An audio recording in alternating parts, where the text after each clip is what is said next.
और अंग्रेजों के खिलाफ अब कौन लड़ाई नहीं लिया। लाल किले की प्राचीर से जिस संगठन का नाम लिया जा रहा है वो संगठन का इतिहास ही अंग्रेजों का साथ देने का रहा हो। ऐलान है 2025 में कि अगर आपको संविधान और लोकतंत्र को बचाना है तो उस कर्ज को चुकाना होगा जो हमारे पुरखों ने हमें सौंपा है। इस देश में अंग्रेजों के खिलाफ सबसे पुरानी और सबसे लंबी लड़ाई लड़ने का काम इस देश के आदिवासियों ने किया है। आदिवासी विद्रोह करके एक सूची दी गई है। जो क्लेम है ये किताब कि भारत राष्ट्र के निर्माता हम हैं। अगर वर्ण व्यवस्था में आदिवासी, दलित, पिछड़े सब शूद्र थे तो उनके बीच से राजा कैसे पैदा हुए। मांगा उन्होंने अधिकार और मिला केवल आरक्षण। इतिहास गवाह है कि भारत के इतिहासकारों ने दलितों और आदिवासियों की भूमिका को मिटा दिया है।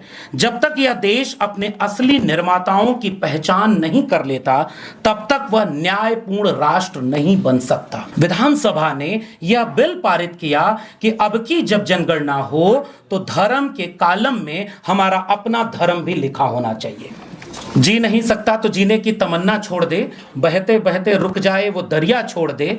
फूल था मैं और मुझे कांटा बनाकर रख दिया और अब कांटे से कहते हो कि चुभना छोड़ दे। और कानून के नाम पर किन लोगों ने जब कानून बनाया तो वो कानून विरासत, अस्तित्व और सांस्कृतिक और आर्थिक आधार के खिलाफ चला गया। और फिर आंकड़ों के साथ ये दावा करती है कि एक समय जब जंगल को निजी संपत्ति घोषित किया गया तो आदिवासियों के ऊपर किस तरह का जुल्म हुआ। भारत में क्रिमिनल ट्राइब एक्ट का कानूनी आधार आवारागर्दी अधिनियम और आदतन अपराधी अधिनियम में निहित है। आजकल कल पार्लियामेंट में हमारे राजकुमार भाई बैठे हुए हैं, एक बिल आ रहा है, ऐसे मौके पर आ रहा है जब जो सबसे जरूरी बिल है उस पर चर्चा नहीं हो रही, नारे लगा के सबकी परीक्षा ली जा रही है कि वो बिल लाया जा रहा है 30 दिन अगर कोई जेल में रहा तो उसके बाद 31वें दिन उसका पद और कुर्सी सब चली जाएगी। और विपक्ष के एक नेता ने पूछ दिया कि चक्की पीसिंग वाला नारा जिसके लिए दिए थे उसको डिप्टी सीएम बनाए बैठे हो। तो वो जो क्रिमिनल ट्राइब, और आपको पढ़ना चाहिए डॉक्टर बाबा साहब अंबेडकर और जयपाल सिंह मुंडा के बीच संविधान सभा की बहस को।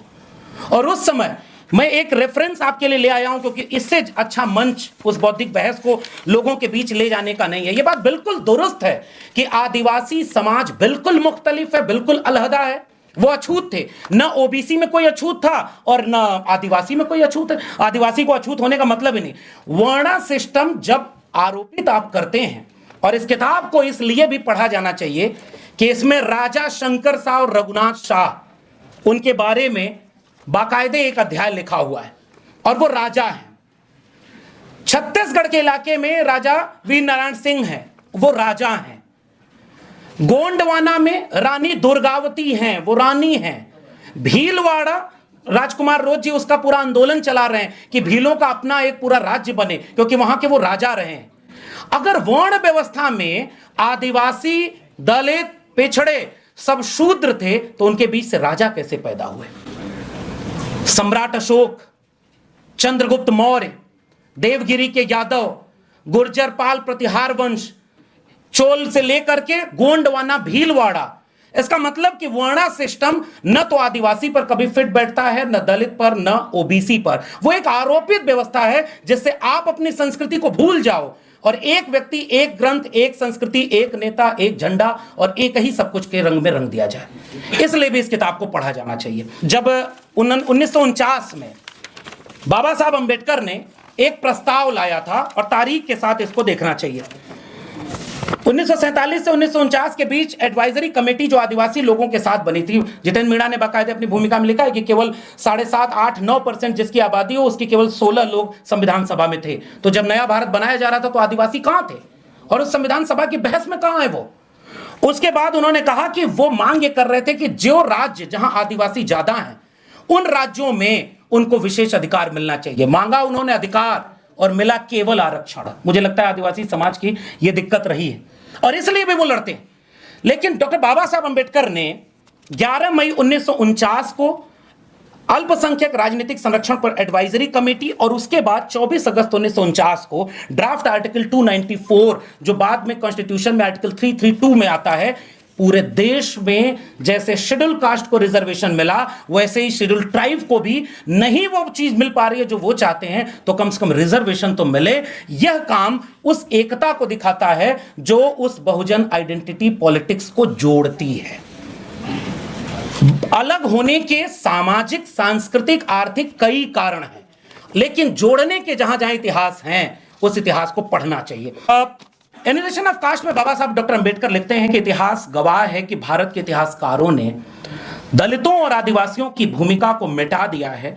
जब तक यह देश अपने असली निर्माताओं की पहचान नहीं कर लेता, तब तक वह न्यायपूर्ण राष्ट्र नहीं बन सकता। डॉक्टर राम मनोहर लोहिया मार्क्स, गांधी और समाजवाद किताब में 1960 में लिखते हैं कि भारत में असली लोकतंत्र तभी आएगा जब सबसे गरीब, सबसे उपेक्षित और सबसे पिछड़े आदमी की जिंदगी बदलाव आएगा, जब आदिवासी, दलित, स्त्री, उनकी आवाज संसद में गूंजेगी, तभी भारत का स्वराज पैदा होगा। और आज जब राजकुमार रोत जैसे सांसद सदन में खड़े होकर के बोलते हैं, तब लगता है देखिए आदिवासी की लड़ाई आदिवासी ही लड़ेगा, वही बोल सकता है। बाकी आप उनके साथ, उनके पीछे खड़े होकर के आप साथ दीजिए, उसका नेता नहीं बनना है। इसलिए आज जो बात राजकुमार रोत बोल रहे, इससे पहले क्यों नहीं बोली गई? महाश्वेता देवी ने अरण्येर अधिकार में 1977 में लिखा कि भारत का इतिहास लिखने वाले हमेशा महलों और दरबारों के इतिहासकार रहे, महलों और दरबारों के इतिहासकार रहे। जंगलों और पहाड़ों में लड़ी गई असली लड़ाइयों को उन्होंने कभी जगह नहीं दी। आदिवासी इतिहास इसलिए जिंदा है क्योंकि वह लोगों की यादों और संघर्षों में जिंदा है, और उन यादों, संघर्षों से इस किताब ने एक भूमिका निभाई है। ये भूमिका जब जितेंद्र मीणा लिखते हैं तो ये दावा कतई नहीं करते कि आदिवासियों के ऊपर कोई पहली किताब मैं लिख रहा हूं। इसके पहले बहुत सारी किताबें लिखी गई हैं, बहुत सारे काम हुए हैं। जितेंद्र मीणा ये दावा कर रहे हैं कि जिन नायकों को उपेक्षित कर दिया गया, हम उन नायकों की भी बात आपको बताना चाहते हैं। छत्तीसगढ़, नॉर्थ ईस्ट से लेकर के राजस्थान, गुजरात के भी इसमें नायक शामिल हैं। इसलिए भी इस किताब को पढ़ना चाहिए कि कुछ लोग आदिवासियों को वनवासी कहकर के अपनी संस्कृति भी थोप रहे हैं, जबकि आदिवासी संस्कृति का उनसे मेल नहीं है। आपको जानकारी होनी चाहिए कि झारखंड में विधानसभा ने यह बिल पारित किया कि अब की जब जनगणना हो तो धर्म के कॉलम में हमारा अपना धर्म भी लिखा होना चाहिए। जब उनका धर्म अलग, उनके देवी देवता अलग, उनकी संस्कृति अलग, तो उनके ऊपर आप एक धर्म, एक भाषा, एक नेता क्यों थोपेंगे? आदिवासी विद्रोह करके एक सूची दी गई है।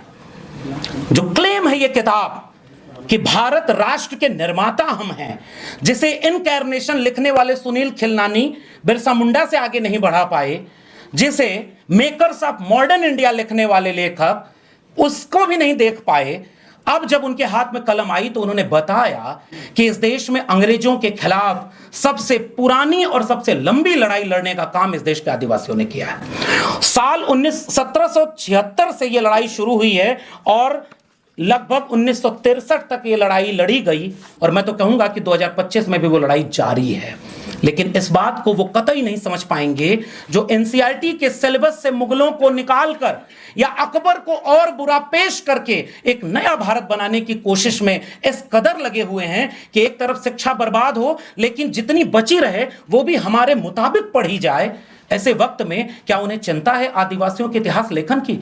और अंग्रेजों के खिलाफ अब कौन लड़ाई नहीं लिया? लाल किले की प्राचीर से जिस संगठन का नाम लिया जा रहा है, वो संगठन का इतिहास ही अंग्रेजों का साथ देने का रहा हो।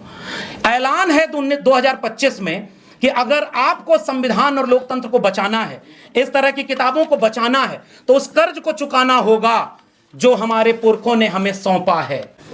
मिर्जा गालिब का एक शेर है कि दर्द मिन्नत कशे दवा न हुआ, मैं न अच्छा हुआ बुरा न हुआ, जान दी हुई उसी की थी, हक तो यूं है कि हक अदा न हुआ। हमारे ऊपर हमारे उन पुरखों का हक है कर्ज की तरह। डॉक्टर बाबा साहब अंबेडकर, जयपाल सिंह मुंडा, बिरसा मुंडा से लेकर राम मनोहर लोहिया, भगत सिंह, तमाम लोगों का कर्ज है। इस किताब के जरिए उस कर्ज को पढ़ते हुए हमें लंबी लड़ाई के लिए अपने को तैयार करना होगा। मैं फिर से लेखक जितेंद्र मीणा को, प्रकाशक को और आप तमाम लोगों को धन्यवाद देता हूं।